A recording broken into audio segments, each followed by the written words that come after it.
We're going to explore one of the most joyful, emotional, and deeply spiritual forms of Judaism that is called Hasidism, right? You can see it here in front of you, Hasidism, or Hasidut. In Hebrew, we say Hasidut. And it's not a separate religion or sect. It's a powerful revival movement that emerged within traditional Judaism in the 18th century. So if you remember, last session we spoke about the Sabbatianism, 17th century, and now we're speaking about Hasidism. And Hasidism remains until this very day. Now, it began in the towns and villages of Eastern Europe, okay, in a time when many Jews were living in poverty. You know, today, many times we speak about Judaism, people think about wealth, fortune, success, but it wasn't always the situation. You know, many times Jews were under persecution and they were uprooted over and over again, and they were forced to live in poverty and suffering and persecution.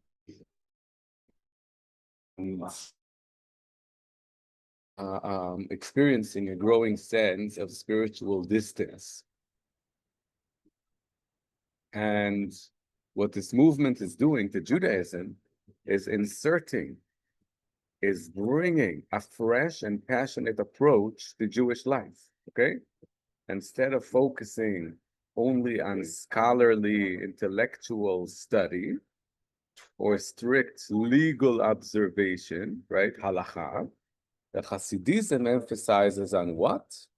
On joy, heartful prayer, mystical experience, and direct connection to the divine that is open to everyone, right? We don't need to be knowledgeable. We don't need to be the most learned person in the community. Any person that his heart is in the right place can have a direct connection to God. So it's not only for rabbis or an intellectual elite. Now today, what we're going to do in class, and we're not going to have a break. Instead, I'm going to let you early, okay? We're going to finish early today, probably sometime around 12:30 to 1, okay? Somewhere between 12:30 to 1. So we're going to look at how Hasidism began, what it teaches, how it changed the Jewish world, and how it continues to inspire people today. And as always, we're going to have some music.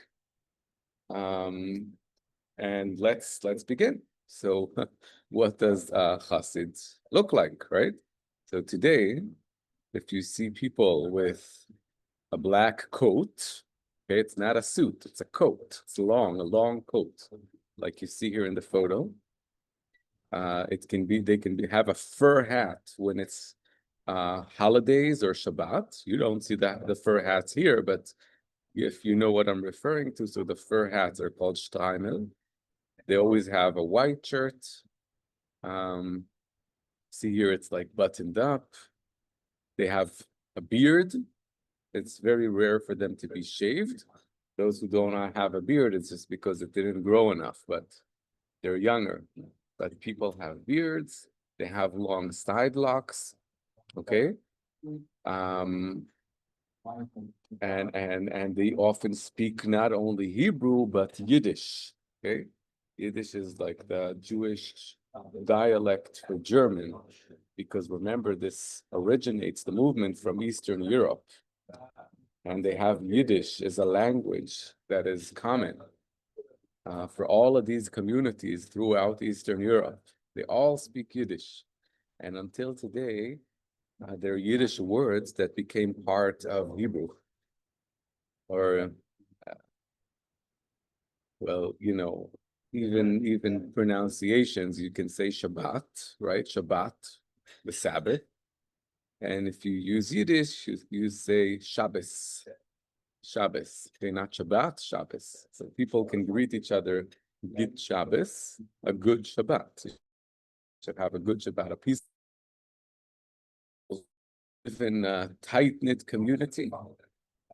And the dress is based on Eastern Europe noble fashion from the 18th century. Okay, so it's kind of like wearing living history. Now, in terms of the historical background, we want to understand why Hasidism emerged. We need to look at Jewish life in Eastern Europe in the 18th century, and you know how important it is to us to look into the historical background and not only into the content itself. Okay, so let's speak a bit about, by the way, I deeply recommend the book Hasidism by Martin Buber.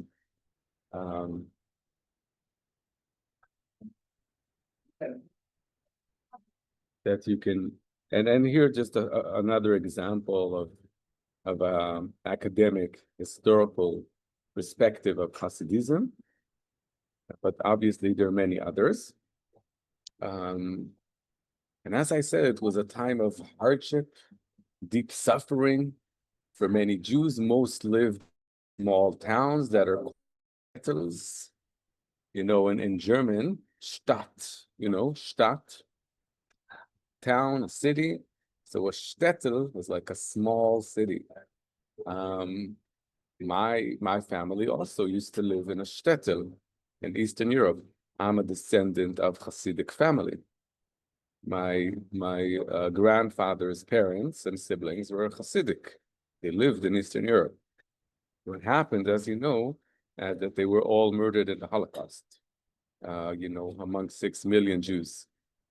And that was another turning point we're going to get to. But so these towns are called shtetls. You know, the only people who survived were those who escaped before. They immigrated to the US, to Argentina, to Israel, and very little, you know, almost no Jews that lived there when the time of the Holocaust survived. It was almost impossible because it wasn't only the Germans, it was all of the nations, the Polish, the Ukrainian. They were particularly vicious, cruel, hunting down Jews. You know, it's not, if it would be the Germans, then Jews could hide within the population.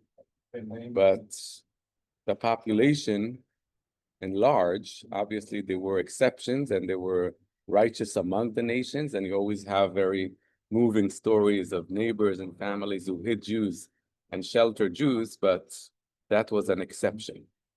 Most people were helping the Germans to hunt down, right? To murder the Jews. That's reality.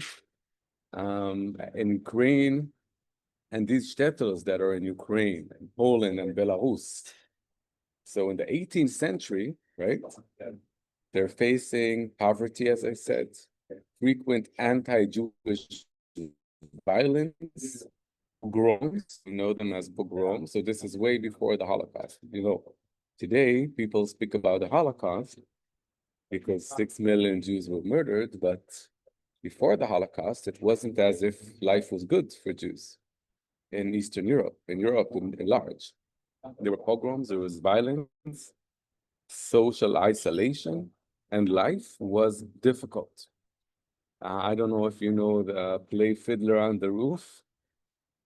It's in Broadway. It's very well known. You can just, you know, Google it, even watch it on YouTube. There's some very iconic songs, melodies from Fiddler on the Roof. But that is one example of the Jewish life.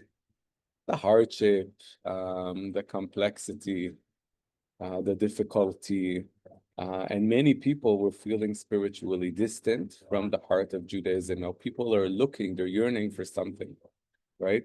Now they're very careful because we remember the trauma of Sabbateanism. So they're not going to follow anyone, anywhere, but also staying only in the intellectual realm was quite depressing, right? Not everybody had the time and capacity and capability to sit and study the Torah, right? In order to, you want to be an academic today, you need to, that's your career. I mean, or at least you need to dedicate a year, or 2 years from your life to seriously study. If you need to wake up every morning and go to work and you come back late at night, when exactly do you study? This is very difficult. And for many Jews, that was reality. And they didn't want to feel like they're less Jewish or less connected to God. So it's very important for us to realize this reality. So there's rabbis and scholars who study Talmud all day, and they're the intellectual elite, but the vast majority of Jews aren't like that. In the meantime, you all hear me well? We're doing okay? Good. Okay. So for ordinary people who worked hard to survive, it could feel like God was far away, because if God is close to the rabbis, then he's far away from me. I'm not a rabbi. I'm working all day. I need to find a way to make a living. And the deep spiritual life of Judaism, they were feeling maybe it's not for us. I want to remind you of the Chmielnitsky massacres, right? The wave of brutal pogroms in Eastern Europe that left tens of thousands of Jews dead. And they created a lasting trauma in Jewish memory and a desperate longing for redemption. So this still exists, even though we had Sabbatianism. And obviously, yeah, we did have Sabbatianism in the 17th century. And again, these are people that their grandparents remember Shabtai Tzvi. It's not this, vague, distant memory. It's something very vital, very live, very live. Remember we studied about the charismatic figure that was believed to be the Messiah.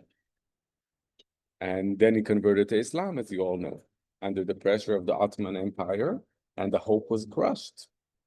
And there was disappointment and confusion and fear. And in this context, pain, loss, religious disconnection, Hasidism arose like a breath of fresh air, okay? Hasidism was just what Judaism needed when it appeared. People needed that breath of fresh air. A path to God. It's not about one person. It's not about a Messiah that's coming and bringing us all to Zion, right? To the land of Israel. It's about an individual connection to God. It's for anyone, anywhere, to connect to God, to feel important in the eyes of God, to feel beloved by God. We're all the children of God, and he can listen even if we haven't studied all day Talmud, even if we haven't attended Mordy Miller's class, Introduction to Kabbalah. That's okay. If you're not here today and you're listening to the recording, it's okay. The question is your heart in the right place? How hard do you pray? How deep do you pray? How many tears do you shed? Can you focus?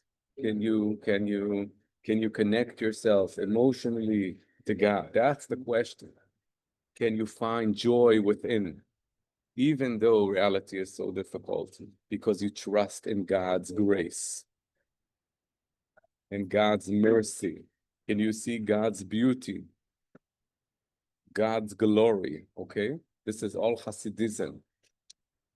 So it's a path to God that was emotional, joyful, accessible, that's very important, and full of spiritual energy. Now, I want to speak about the founder of this movement, the movement. His name is Rabbi Israel, and his, he was an epithet, he was called the Baal Shem Tov. Now, at the heart of the Hasidic movement, we have this remarkable figure. Rabbi Israel is the son of Eliezer and Rivka, and he's known as the Baal Shem Tov, which means in Hebrew, master of the good name. You know, Shem is name. Tov, you know Tov, right? You're all advanced enough in Hebrew to know that Tov is good. By the way, Tov, we have it in Genesis, right? The first chapter of the Bible, God sees that creation is Tov, is good, right? Or even very good, Tov Meod. So he's the Baal Shem Tov, the master of good name. He was born around the year 1700. Likely, okay, as you see, his historical roots are very vague. It wasn't even certain until not long ago in academia that he actually exists. But now we know that, yes, he was an historical figure, okay? And he lived in Ukraine, and he passed away 1760. So the Baal Shem Tov many times refers also to the Besht. It's just, you know, the acronym of the name, the Baal Shem Tov, Besht. He never wrote books or built institutions. His teachings, his stories, his disciples, his example gave birth to the spiritual revolution of Judaism. Now, what made his message so powerful? So the Baal Shem Tov taught that God, now all of the Hasidim you see today are branches of disciples, of followers of the Baal Shem Tov. Everybody come from him. We're not even sure this is a correct image of him, but this is all we've got. God is not hidden away in heaven or locked inside books. God is everywhere. He's in matter. He's everywhere.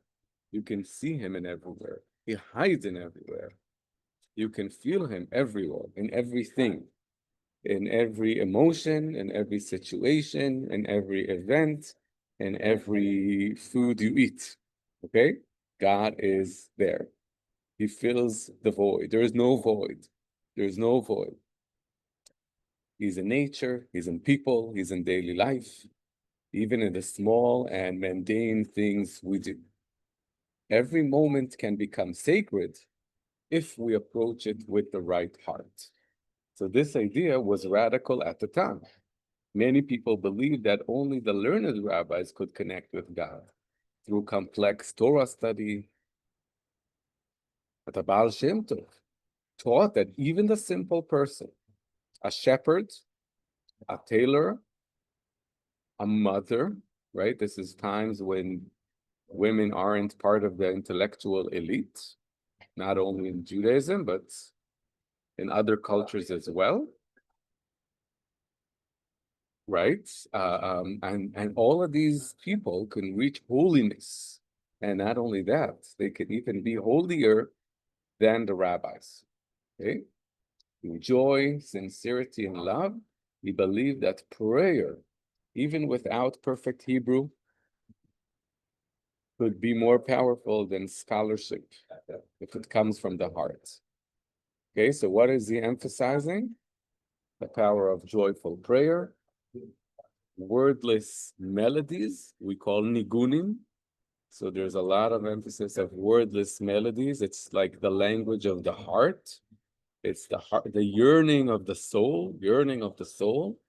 You know, that's why in Hasidut until today, we can find a lot of nigunim. Nigunim, right? These are wordless melodies. They just write on YouTube, nigun. N-I-G-U-N, or double G, nigun. N-I-G-G-U-N, nigun. And plural is nigunim. Okay? You can later look at this recording and search for a nigun.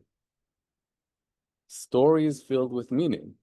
Now, this is a movement that there's an emphasis on stories, telling stories, and you know, the message is stories about kings and about servants and about kingdoms, and these can be Ukrainian stories or Russian stories, just popular culture, okay, popular culture of the time, and they take these stories and find a way to teach a message, a lesson from these stories. Sometimes the nigunim are also just ordinary, melody from the bar, from the non-Jewish pub nearby. And this has also to do with elevating the sparks, meaning everything has holiness, even the stories, the melodies, the culture surrounding us. And with the correct approach, we can elevate the sparks. We can make the mundane holy. And obviously, simple acts of kindness. At the center of his teaching is the Hebrew word devekut, which means cleaving or clinging to God. So it's not only a connection, it's deeper than a connection. It's clinging, it's cleaving. It's called devekut. In Hebrew today, devek is glue. Lehadbik is to stick something together. Daled bet kuf, devek. Okay? So devekut, it's like becoming one with God. It's like unity with God. So it's not about belief or ritual, but it's about living life in a state of awareness, love, and presence, right? Serve God with joy, as we know in Psalms, right? Psalms 100, for the Baal Shem Tov, this verse was a spiritual anthem. Joy wasn't a side effect of religion. It was the very path to the divine. In the Bible, you'll remind me now, but it comes to mind when King Saul, right? You know King Saul. Shaul, you know King Saul? And you know David before he was a king. So King Saul called him to play the harp, right? Correct, right? Why was he called to play the harp? Because the Spirit, the Holy Spirit, wasn't present, wasn't available for King Saul. So he needed this music. He needed this joy. And the Hasidut teaches that in place of sorrow and pain and sadness, God, it's harder to reach God. Now, it doesn't mean there isn't suffering, but you need to try to find a point of joy, of faith, of belief, of optimism. That's why I'm trying to be optimistic. God is with us. God is protecting us. God is leading history. And a person who really and truly believes in this always has what to cling onto, to hold on to. And there's always this inner joy. Thank you, God, for looking after us, for protecting us, for having this great plan for us. So through Baal Shem Tov's life and students, the message began to spread far and wide, and what began as a quite spiritual awakening soon became a mass movement known as Hasidism. So it started as a very minor, very small movement, but it was everywhere. Now, not everybody liked Hasidut, and you can imagine why. What were people afraid of? What were the rabbis afraid of? That maybe we are having here another Sabbatianism. What are all of these weird new rituals and beliefs, and what is actually going on? Are we witnessing a new wave of Sabbatianism, a more sophisticated Sabbatianism? So at the beginning, and mainly after the death of Baal Shem Tov, 1760, while his teachings were spreading rapidly, right? Thanks to dedicated groups of students and followers who carried his message far and wide. The most important was Rabbi Dov Ber of Mezrich, known as the Maggid of Mezrich. He was a gifted spiritual teacher and organizer. It's very important, yeah? He played a crucial role in turning Hasidism from a small group into a regional movement. Now, the Maggid of Mezrich, Rav Dov Ber of Mezrich, sends his students across Eastern Europe to places like Ukraine, Lithuania, Poland, Galicia, where they began to establish Hasidic communities and courts, Chatzer Hasidit, established around the Rebbe. The Rebbe is the spiritual leader. So there's one spiritual leader to each Hasidic court until today. Okay? So there's one Rebbe, and he leads the court. He leads the community. So today we have many, many different Hasiduyot, many different Hasidic courts. So wherever these early Hasidic leaders went, they taught people to pray with passion, to sing with longing, to feel close to God. Not just in the synagogue or in the study hall, but in the forest, in the field, even in the marketplace. Okay? This is very important. The forest, the field, the nature, go out, you sing with longing, you pray with passion, you dance, you connect to God. And this was not unnoticed or unchallenged. And Hasidism faced a strong and organized opposition from other rabbis and Jewish leaders, especially in Lithuania. You know, from my mother's side, from my father's side, I'm a Hasid.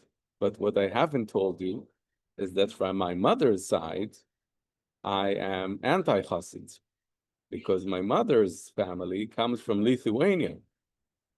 And in Lithuania, the majority of rabbis were against Hasidut. So this is another piece of the puzzle. Now, the fact that I am here today and I have two different branches of the family can teach you that historically this opposition didn't really remain. Even though today still there is an opposition, but it's not close to what it has been. And the opponents were called the mitnagdim. The hitnaged is to be against. So today in Hebrew, neged is against. Nun gimel daled. You tell Israel, I'll be very pleased. And right, those who oppose are the mitnagdim. And their most famous leader is the one you can see here in the picture, Rabbi Eliyahu of Vilna. He's known also as the Vilna Gaon, a brilliant scholar and spiritual authority. Also, the Hasidut admit this. He was unbelievably brilliant, unbelievably holy, and a holy person. And why did he oppose the Hasidism so strongly? Because they believed that it was a threat to traditional Judaism. You need to remember, they still didn't know what's going to unfold. This is a new movement, and nobody really knows what's going to be of it, right? There's always a historical interesting question. Would the Gaon Mivilna oppose Hasidut today? My answer is no. Obviously, you're entitled to have your own opinion. And other scholars would say maybe yes. I think no. I think that part of his opposition to Hasidut was directly connected to the fact that Hasidut was a new phenomenon, and nobody really knew what it's up to. Now, what would they fear? They fear that the emphasis on emotion and miracles and mysticism would lead people away from the Torah study, from the halakha, from the Jewish law, and intellectual rigor. In their eyes, religion should be more law-based, And they were afraid of mysticism and ecstatic being the mainstream. So it's not, sometimes, you'll see people saying, oh, the Hasidim are mystical and the Mitnagdim are not mystical. This is not true. The Gaon Mivilna was also a Kabbalist. Definitely, he believed in Kabbalah, 100%. The question is, what is in the center and what is in the periphery? What is widespread and what is something that only few people are allowed to deal with? Is it esoteric or exoteric? So remember, it's not about spirituality and mysticism versus intellectual and rational. It's about the balance, okay? It's about what is in the center. And they were also afraid that the Hasidic focus on the charismatic leaders, the Rebbes, right? The leaders, the religious leaders of the Hasidut could turn into, and these Rebbes aren't necessarily intellectual figures, right? They're maybe the people who they're miracle makers, right? They're spiritual, they're kind, they're many things, but they're not exactly the most learned, or not necessarily. Some were. In fact, some were, but it's not the criteria, right? If you want to apply to be a Rebbe, that's not when you have the criteria, that's not one of them. I mean, it's good to have, but if you conduct miracles, that's a big thing.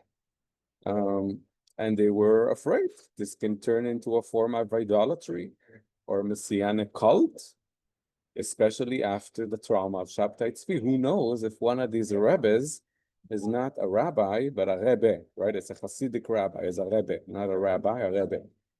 One of these rabbis is gonna become a Messiah. I mean, maybe the court, maybe one of the communities will say, "Oh, our rabbi is so righteous and so holy and so unbelievable that he's the Messiah." Before we know it, we're gonna face a new Shabtai Tzvi. So obviously there was also sociological dimensions to this conflict. Hasidism empowered simple people, right? Who didn't empower? The farmers, the craftsmen, the women, and claimed they could reach God without advanced scholarship, and that it was revolutionary and threatening to a system based on rabbinic authority and scholarly hierarchy, right? You can understand that, you can imagine that. So there's also a real threat. There's a hierarchy in this Jewish society, and all of a sudden, maybe people are less going to the rabbi and asking questions. They feel like the rabbis are no better than them. This can be a real threat to authority. Now here I want you to see just a few examples of different Hasidic dynasties. So we have, for instance, Chabad, that originates in Russia and becomes global. The last rabbi is the Lubavitcher Rebbe, and it's more an intellectual Hasidut. And you have Breslev, that originates in Ukraine, and the rabbi was Rabbi Nachman, and it's more about storytelling and joy. And you have the Satmar that starts in Hungary, and today is mainly based in the US, but also in Israel. Rabbi Teitelbaum, it's known for its rigid anti-Zionism. If you want, maybe we can dedicate a class that will speak about Orthodox Zionism and Orthodox anti-Zionism. Okay, if you would like, we can think about that. And there is the Ger Hasidut that starts in Poland and today is in Israel.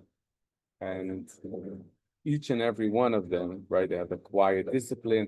And there are other examples, the Karlin Hasidut, where my family comes from. They very loud prayers. When they pray, the whole block can hear the prayers, okay? They pray with a lot of emotion. Until today, they scream, right? They shout out prayers. And there are some Hasiduyot that are more quiet and more and more I would say balanced in their prayers. And as I said, the Rebbe, right? You see the bottom line here, not just a rabbi, but it's a spiritual guide and also a symbolic channel to God. So the Rebbe has these powers. He can help you and he can lead you to God. Okay? So even though you can do it, many times you do need the help of the rabbi, of the Rebbe. And the Rebbe helps to choose names for the kids, and he can tell you where to live. And he's like kind of a combination of like a psychologist and a doctor and a teacher and a spiritual guide. And he's everything. He's like the father of the community. It's very special and can be also a bit problematic, right? You don't want to rely too much on one person. But until today, this is mainly what, you know, where the Hasidut and where other old Orthodox differ. Okay, now we'll have a few minutes of, as we always do, the birth of Hasidut, and then ask ourselves what you already know and what is new for you. It's a 6-minute video, and then we'll continue, okay? Just let me know if you hear. Hasidic Jews are known to many as those quirky people walking in the center of Brooklyn in the... Can you hear well? Yeah, it was really loud, but yeah, I can hear you well. Okay, okay. Dead of summer in silk kaftans, big fur hats, and 17 kids in tow. They look like they came straight out of the 18th century, and to understand who they are, that's exactly where you need to start. It all began with a single man who lived in Eastern Europe, the Baal Shem Tov. He traveled around as a practical Kabbalist, selling herbs, blessing houses and crops, producing amulets, providing all sorts of spiritual advice, doing exorcisms, and living a life free of many possessions. He spoke of how to elevate the soul. You don't have to fast or do self-mortification out of fear. Rather, it's about serving God with joy. He introduced Kabbalistic rituals into everyday life, saying, there is nothing that doesn't have a divine spark in it. You do, I do, that tree outside does. He spoke of how we need to redeem the sparks and return them to God by finding truthful meaning in everything and everyone. He didn't have a yeshiva or thousands of students tending to him. He just traveled, as all of the Kabbalists traveled back then. His disciple, Rabbi Dov Ber, changed the tradition of a traveling Kabbalist because he had bad legs. Instead, people came to see him. And his disciples became the great leaders of Hasidism. It was around these disciples that the movement emerged, passed from father to son or son-in-law or, some student. While in 1772 there were 30 or 40 active Hasidic thinkers, and that was about it, by the 1800s, Hasidic thought captured all of this area. So how? It certainly wasn't because everyone was for it. In fact, many influential rabbis didn't want to split between them and this new Hasidic thing, and were worried this was a false messianic movement all over again. Hasidim were religious enthusiasts. When they prayed, they'd clap, jump, somersault, crying out their souls. And in Hasidism, everything became spiritual. The Mitnagdim, who disliked this enthusiasm, denounced them to the authorities. For 25 years, there was a series of religious bans against the Hasidim. And yet during this time is exactly when the movement grew. The Hasidim, in order to convince people they were part of the Jewish community, contributed in all sorts of ways. For one thing, they provided a spiritual authority in town. Rabbis at the time mostly served as legal authorities, someone to tell you if your chicken was kosher, for instance. Hasidim gave blessings and cured the depressed. They refocused what it meant to be Jewish from spending hours and hours at the yeshiva, as it was before, to spending more of that time praying. They said if you prayed with kavanah, an enthusiastic understanding, that your prayer is godly. This brought thousands to Hasidim. Of course, this made people think that they were anti-learning. Less studying, more prayer, anti-learning. So Hasidim were the first to publish many Jewish books, increasing the Jewish printing press from 2 to 20, showing people they were no slouches when it came to learning either. They also changed the laws of butchering, shchita, introducing, for instance, the concept of sharp knives, which made them the go-to butchers. And as people talked to the butcher, he'd explain what he and Hasidim were all about. They penetrated into chavurot. These were groups of people who took care of one mitzvah. For instance, providing a dowry to the poor girl was one group, visiting the sick was another, giving bread to the poor, fixing books, providing free loans, the Chevra Kadisha, who cared for the dead. They got into them to make sure people understood Hasidim. They both penetrated old institutions and established new ones. They proved they were part of the community. And this was the social revolution of Hasidism. By the 1820s to 40s, this rivalry between the Mitnagdim and the Hasidim ended, as a common enemy came in the form of the Enlightenment, which was the precursor to Reform Judaism. And by the end of the century, the Mitnagdim and the Hasidim worked together to create Agudat Yisrael, the first political organization of the Orthodox Jews. It united the two groups into something called Orthodoxy, which never existed before in Judaism. Before the split between Hasidim and not Hasidim, there was simply traditional Jews. Orthodoxy in that way is a modern phenomenon.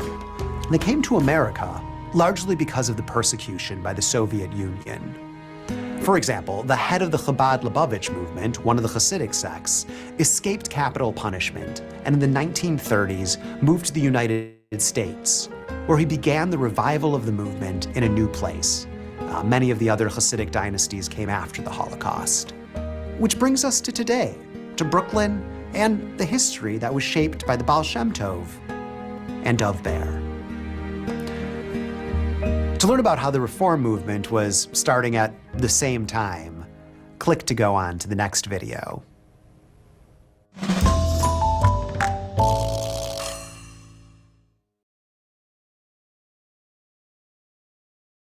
Hasidic Jews are known to many. Okay, do you hear me? Trying to get back to the. As those quirky. Okay. So, any thoughts? Or should we continue? Okay. So,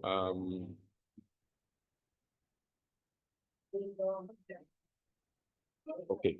So now, I want you to hear a few of the Hasidic melodies. Now we have obviously thousands of melodies. So I want to give you one, maybe more like soul, music for the soul that is more quiet, more tender, more, it's called Shirei Neshama, yeah, songs for the soul. And this is one example from Avraham Fried. You already know I like him a lot, right? And this is a song called Yedid Nefesh. We won't hear the whole thing. Maybe we can hear 1 or 2 minutes from the song just to get the sound, the sense, the feeling of this kind of music. Is there a message in the chat? Oh, yeah. So okay, so let's and then we'll hear another example for a more modern twist of 2 more modern twists of what we call Hasidic music, but it's, modern words, modern melody, a modern clip to see also the development, the evolvement of Hasidic music and culture, okay? So let's start for a minute or 2 of Yedid Nefesh.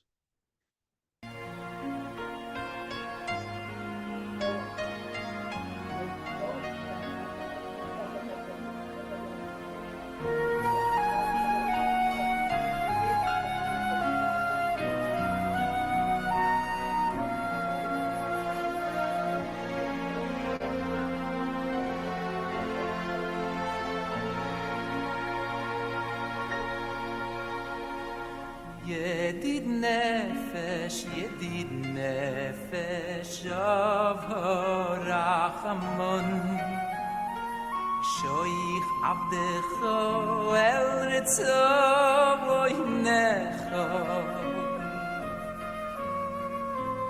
yedid nefesh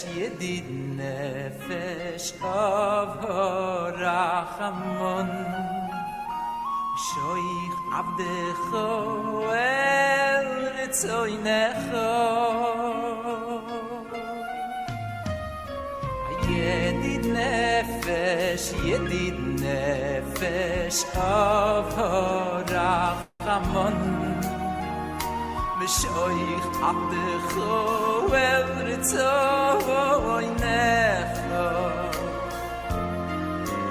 oh yedid nefesh oh Rachamon shoich avdecho el ritzoinecho oh yo yo yo yo ritzoinecho yo ritzoinecho kim boya yo yishtach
Okay, I want to, we'll have time for for another modern example.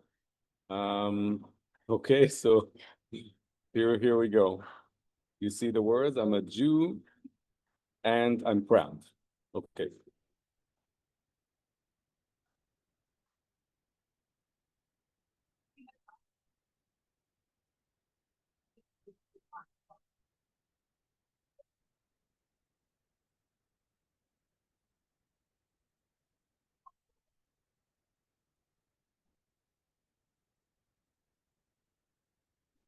Also, we won't hear the whole thing. Let's look at also the clip.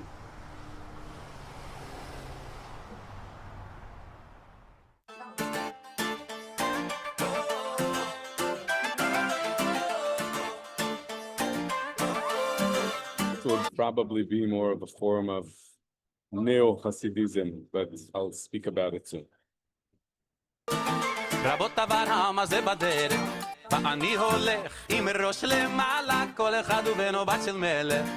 ככה היה, וככה זה גם עלה, יהודים נשמה בוערת. בכל מקום ובכל ארץ, לא רוצה שיהיה אחרת. יהודי אני, זה משהו נצחי. בני אברהם, יצחק ויעקב, בני שרה רבקה רחל ולאה. בני אברהם, יצחק ויעקב, בני שרה רבקה רחל ולאה.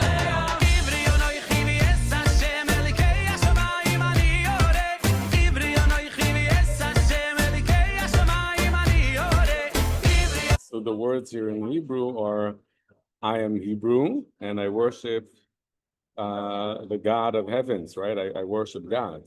And this is all about being proud and not needing to hide your Jewishness.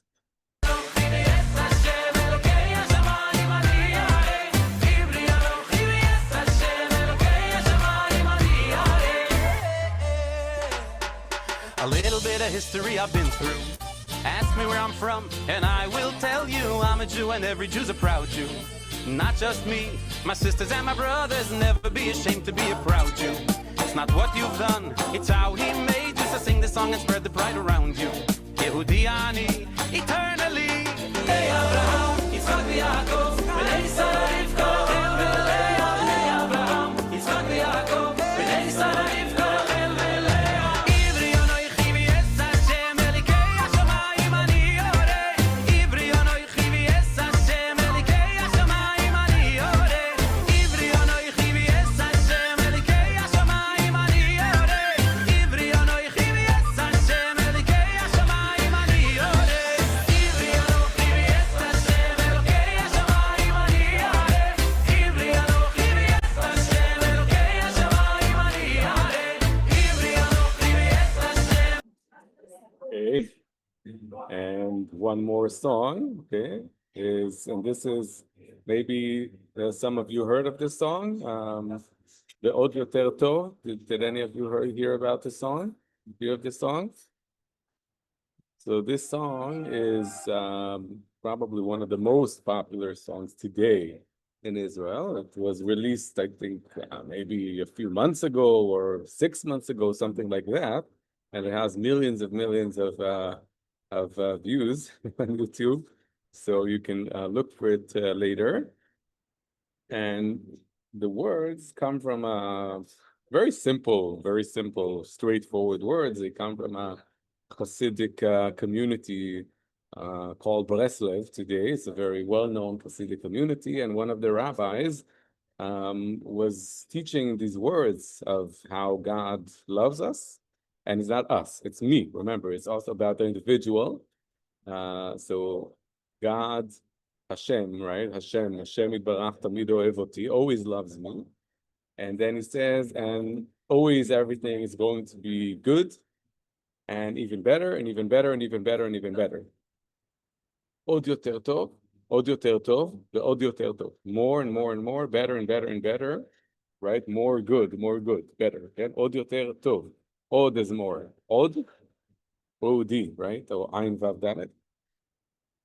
And this became mainstream in Israel. So you'll see in the clip, a lot of the people aren't even religious people.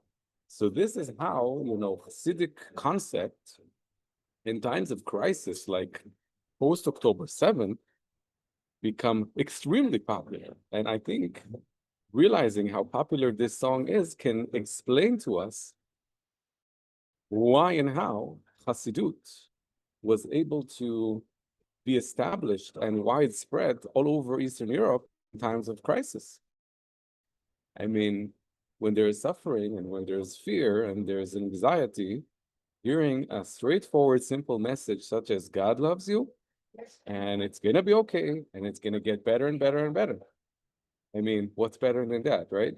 So, and even there are some people who criticize, or their critiques of the song, but they think there's like being over optimistic, can make people blind to threats and to reality.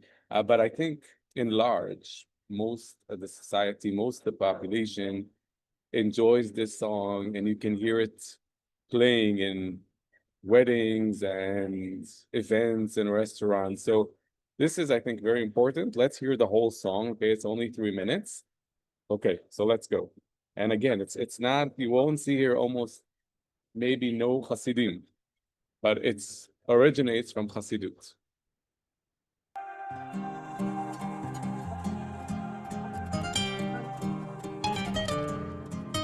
השם הוא אבא טוב והוא תמיד מתפאר בי, רואה בי רק את הנקודות הטובות. רואה שאני רוצה להיות טוב רק לא יוצא לי, חסרות לי כולה כמה תפילות. והשם הוא גם ראה את הרצון שהיה לי, כשניסיתי לא אמרתי נואש. רואה בביזיון שלי, במר שהרגשתי, איך התחלתי שוב כל יום מחדש. והשם יתברך תמיד אוהב אותי ותמיד יהיה לי רק טוב. השם יתברך תמיד אוהב אותי ותמיד יהיה לי רק טוב, ויהיה לי עוד יותר טוב ועוד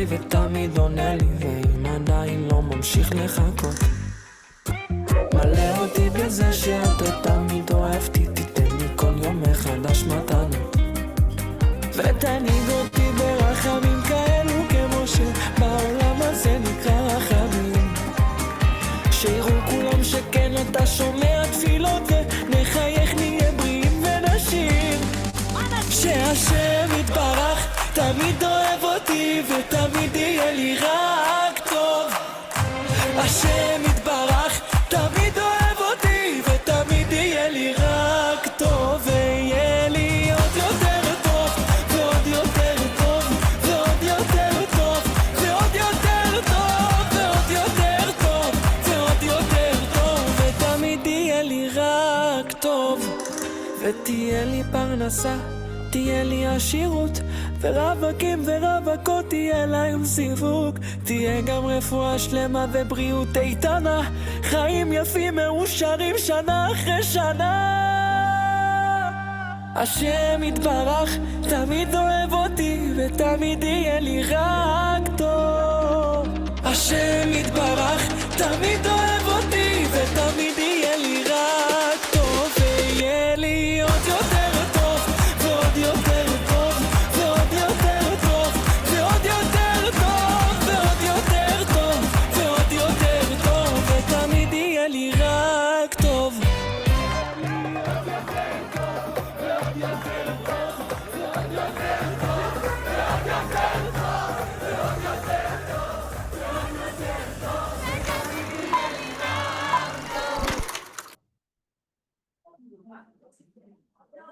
Okay, so I hope you enjoyed this.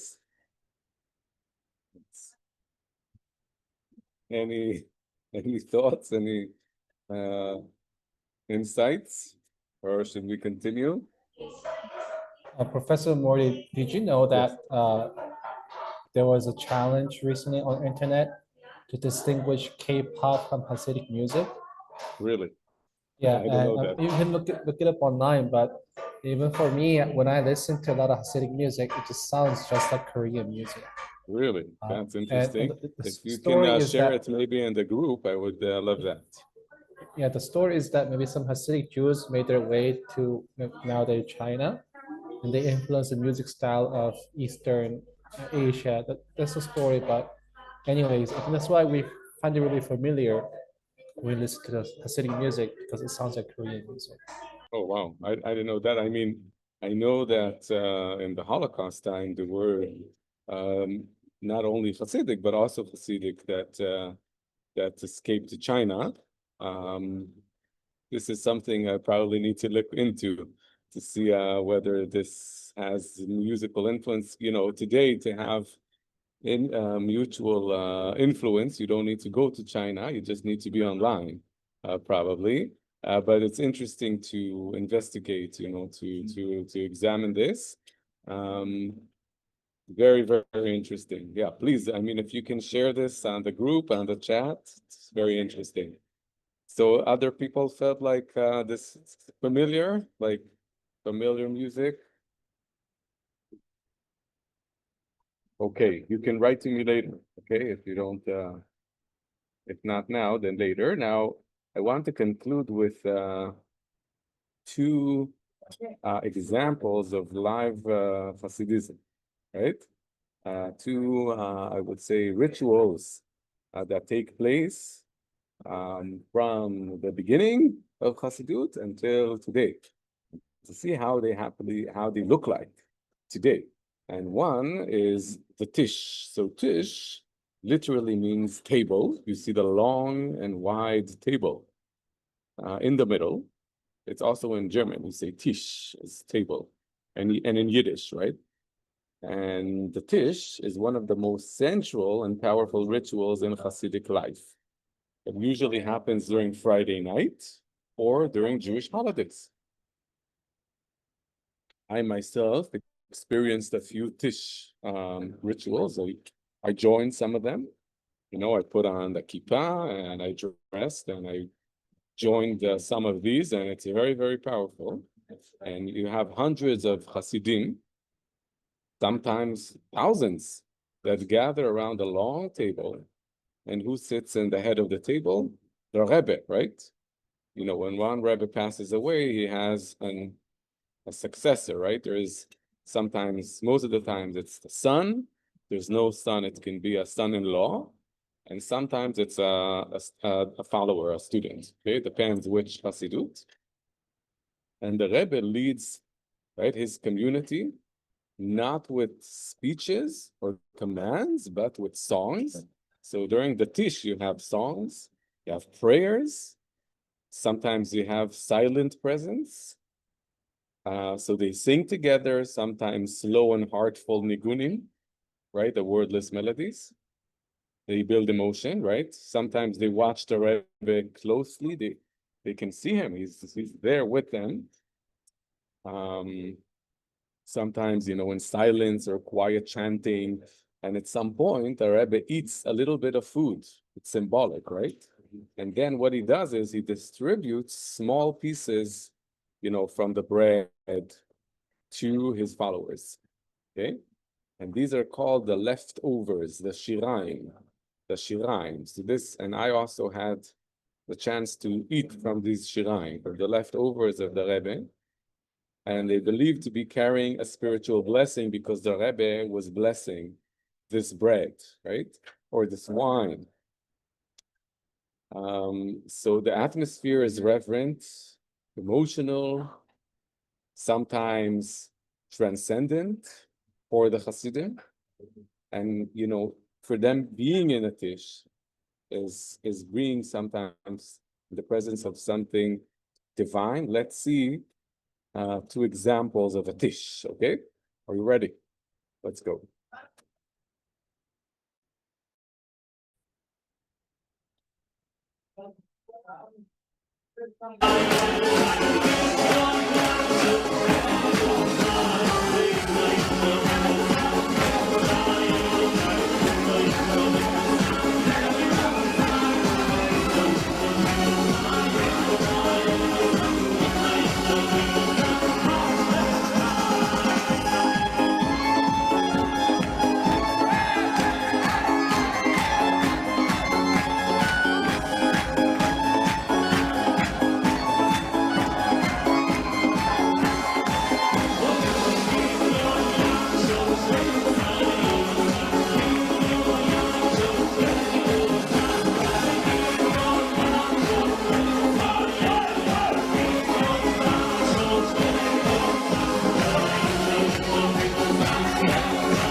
This is a very joyful Tish. Let's see another example. Okay, here you can see, I mean, some have a huge amount of, a huge crowd, unbelievable. This is from 2022, like you can see. It's in the city of Bnei Brak in Israel. Here you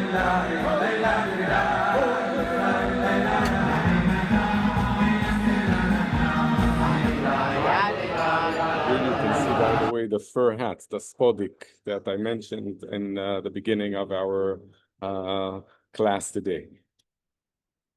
You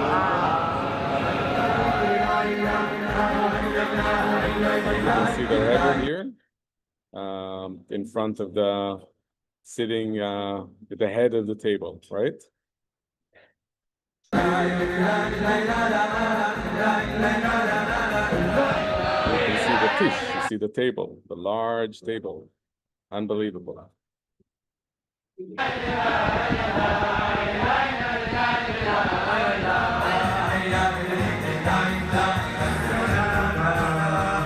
the way, sometimes the Rebbe can be very young, because if his father passed away in an old, I mean, maybe not too old, right? Sometimes the existing Rebbe can pass away, let's say when he's 50, and he has a child that is 25, then the Rebbe will be 25. And there will be elder people in the Hasidut, in the community, that are 85, right, or 95, and they adhere, right, they follow the Rebbe.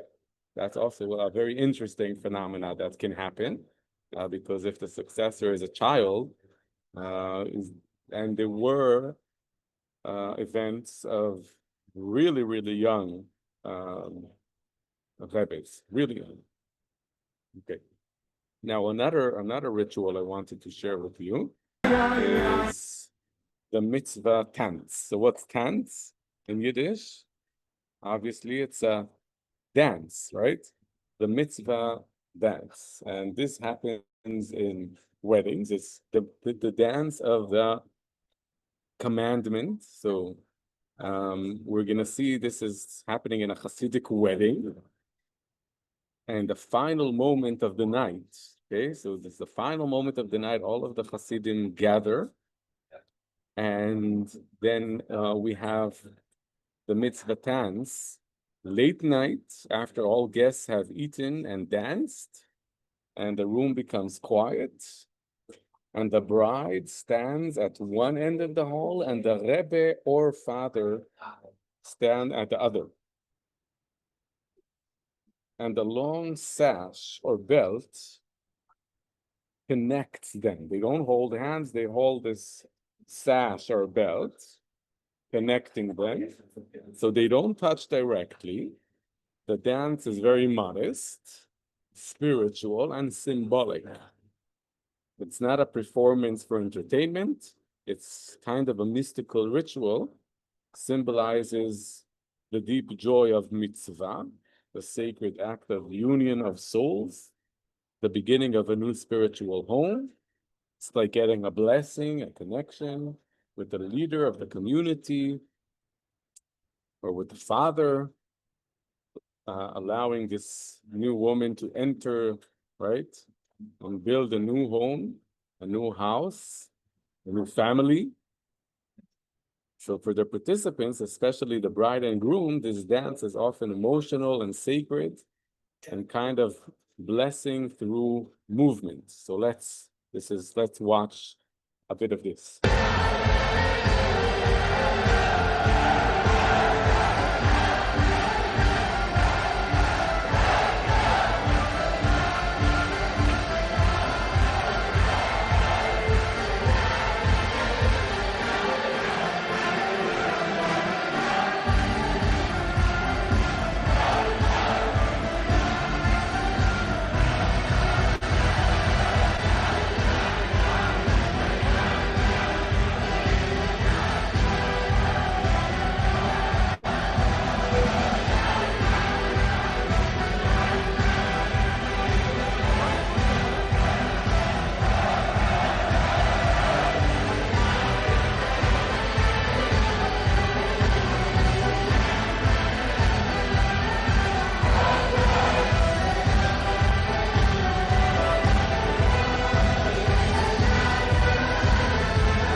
So that was the mitzvah dance.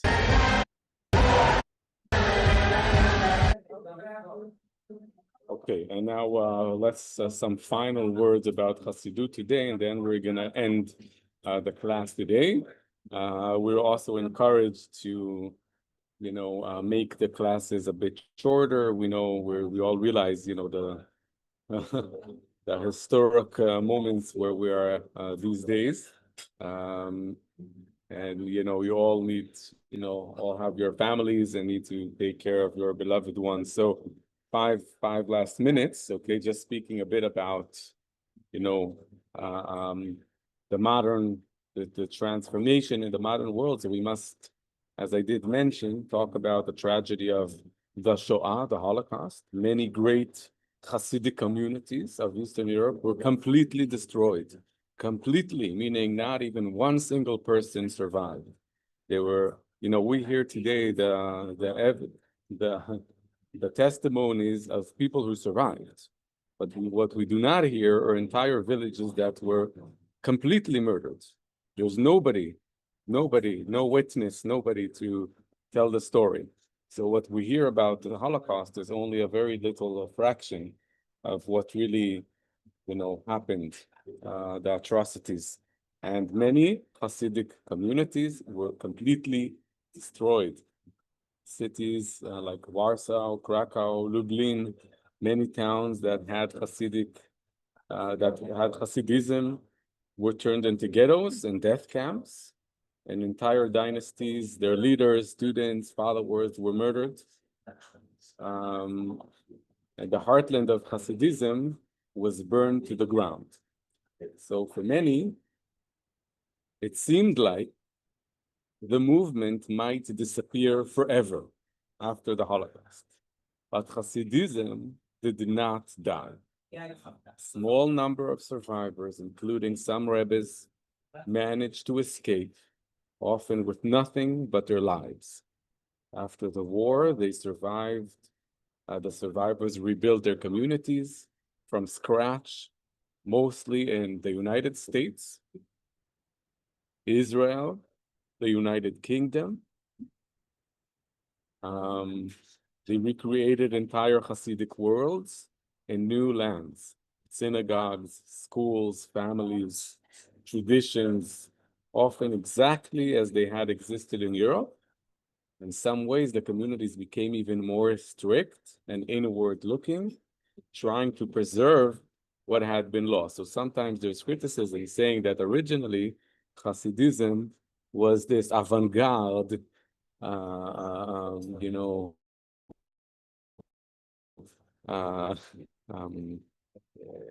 avant-garde movement, right?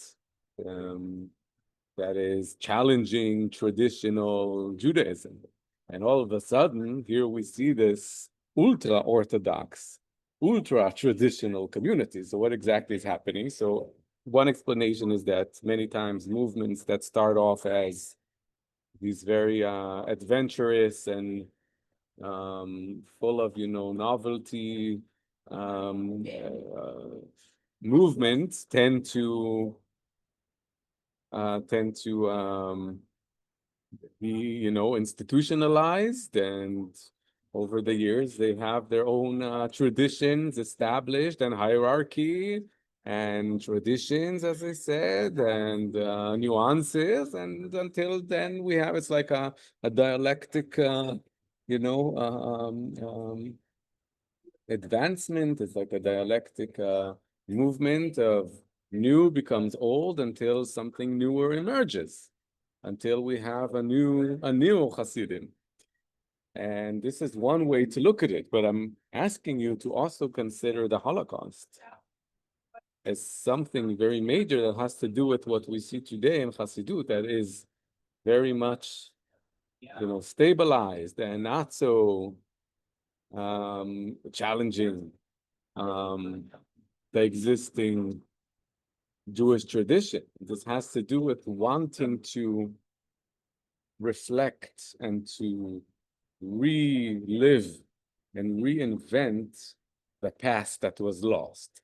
So instead of being a movement that is vibrant and trying to renew itself all the time and surprise and challenge and, this adventurous, joyful movement, it's becoming a movement that is always looking backwards trying to restore, to reconnect to this world that was burned down to ashes.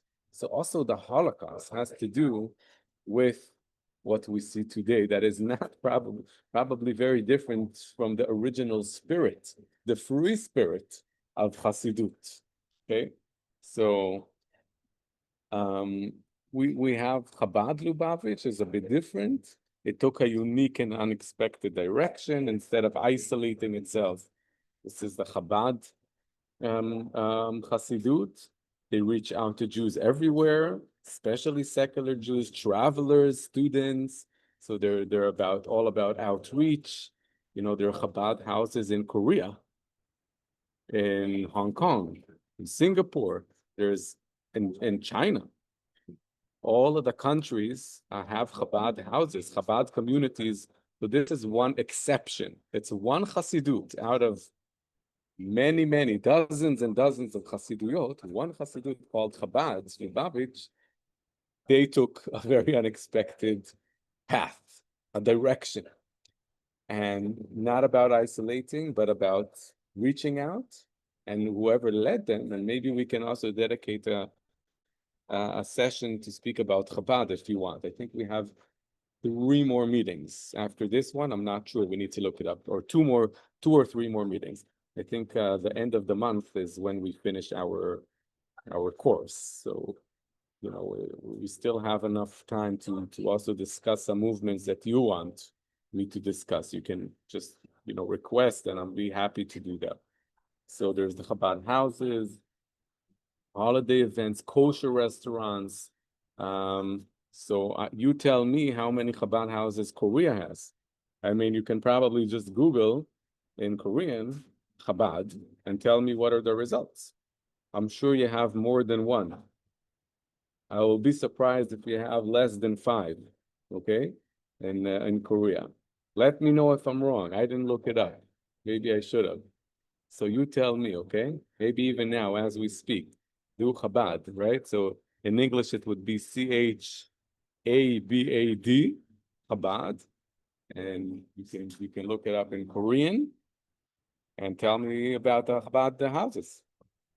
You might want to go visit, just see them, see the people, tell them you learned about them with your professor in Jerusalem. They have them in Japan, in Africa, in Alaska, all over the world, in India, many in India. And the message is, every Jew matters, every Jew has a soul, every Jew is welcome, regardless of how observant he is, believer or atheist, all welcome. And final note is about this Neo-Hasidism.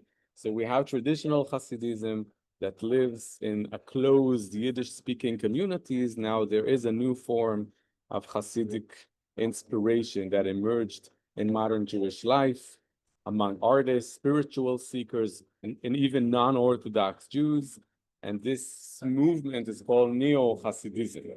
And it's drawn on the teaching of the Baal Shem Tov, Rabbi Nachman of Breslov, and other mystics, but it reinterprets them in modern ways of personal meditation, ethical reflection, storytelling, embracing devekut, a connection to the divine without the external structures. Some teach in universities, okay, rabbis during Reform or conservative synagogues. So there's also a very wide range of Neo-Hasidism. Some would say that is the real Hasidut, right? As Hasidut started as a new innovative movement, so today we have a new Hasidut rising, right? So this is something to think about. I mean, without sharing my personal opinion, I think it's something that's worth considering.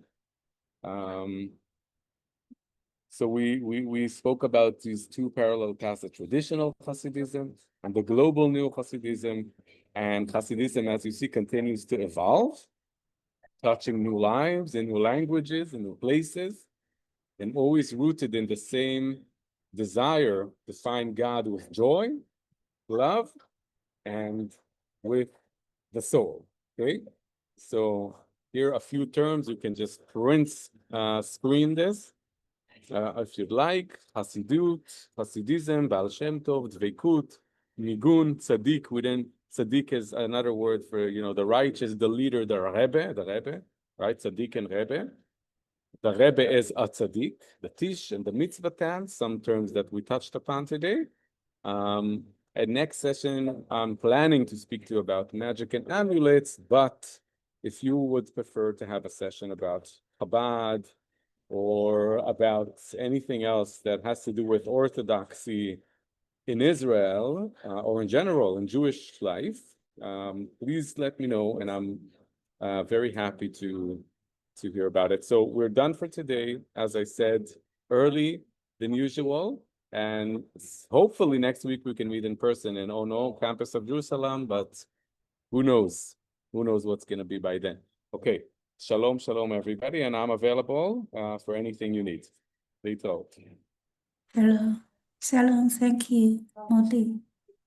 God bless Thank you. Stay Thank safe. you. Please tell God your bless son you all. everything is okay. Yeah, yeah.